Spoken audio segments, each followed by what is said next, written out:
The first step to recovery is acknowledging you have a problem. So let me say it out loud. Kansas City, we have a problem, and the whole world knows it now.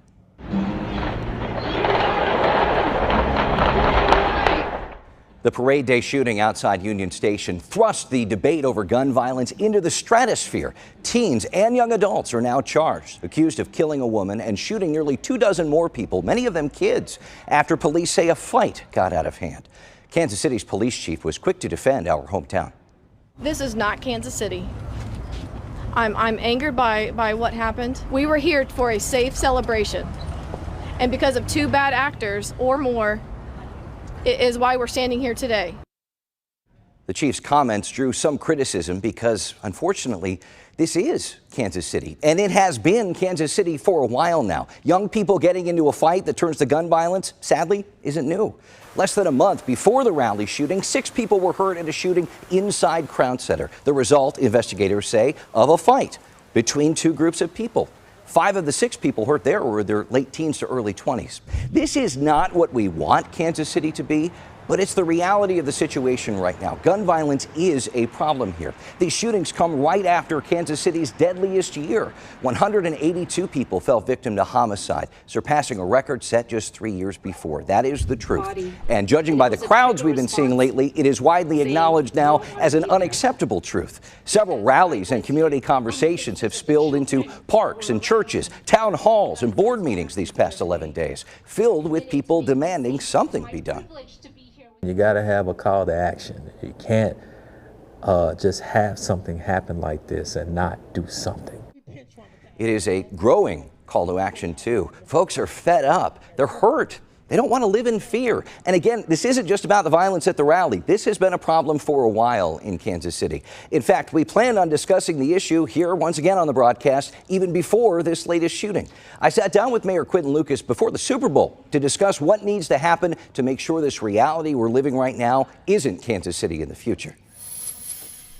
Thanks for being here again. You know, we like to bring you on, talk about the good that's happening in our city, but we have to acknowledge the bad here. And this is a trend. These are records that no one wants to see. That's absolutely right. And I think all of us in the criminal justice community and government have shared not just our concern, but our commitment to how we change this in the years ahead. To be real, we have had consistent challenges in Kansas City, if not just in recent years, but for generations with gun violence in our community. That's why we are doubling our efforts with prevention, intervention, and enforcement. More police have to be part of the conversation. More intervention efforts have to be part of the conversation. And frankly, keeping 13 and 14-year-olds from ever picking up a gun and shooting at each other in crowded environments has to be another step. These are things that we're disappointed with. Most American cities saw declines this year. Others, like Dallas and Washington, D.C., saw increases like Kansas City. We need to figure out how we can see a sustained decrease, much like we did, by the way, on non-fatal shootings, down about 5% this year in Kansas City, while homicides were up. Right, and homicides take the bulk of the headlines, rightly so.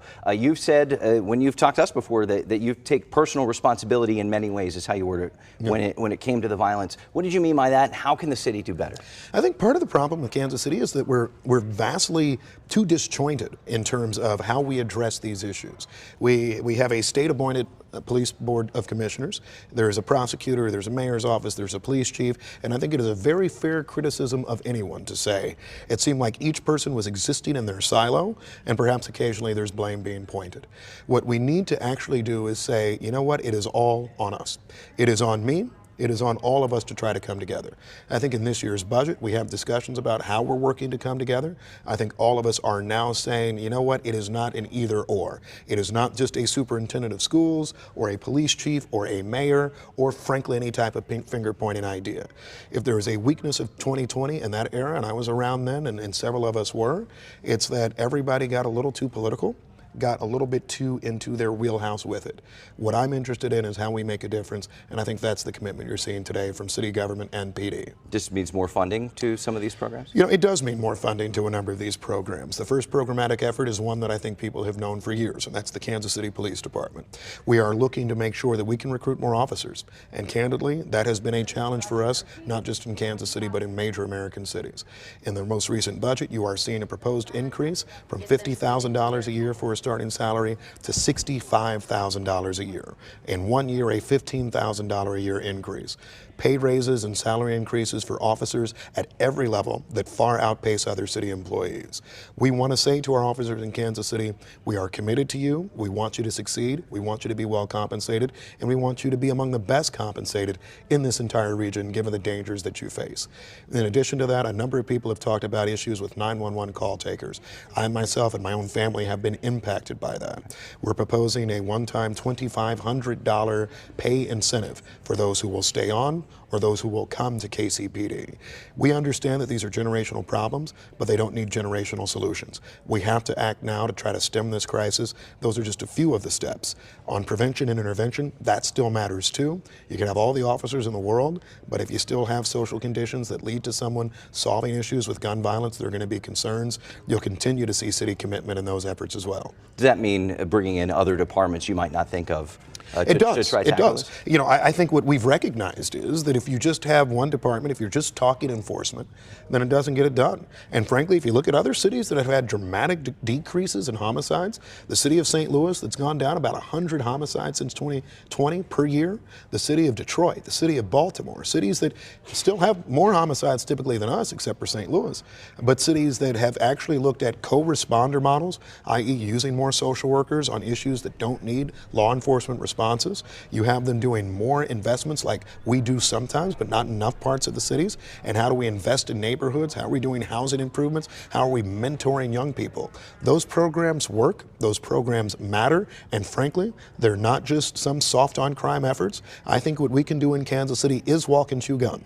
You can pay more for officers. And I think it is imperative this year that the Board of Police Commissioners, which is appointed by the governor, says after they get that money from the city, they spend it on officers, not on contracts, not on other fixed expenses, as perhaps has happened in years past, but that money needs to go to people. You can do that and pay your cops, but you can also invest, I think, in vital areas to say, you know, how do we keep a kid from ever picking up a gun? Right. I grew up without a father in my household, but I was in a neighborhood track team. My mother cared about education, all those sorts of things that made a world of difference for me. So rather than just doing interventions when somebody's in trouble at 25, if we do them at 15, if we do them at 10, that will make a world of difference, and Kansas City's investing in all of it. All right, we'll leave it there for now. Mayor Quinton Lucas, thank you so much.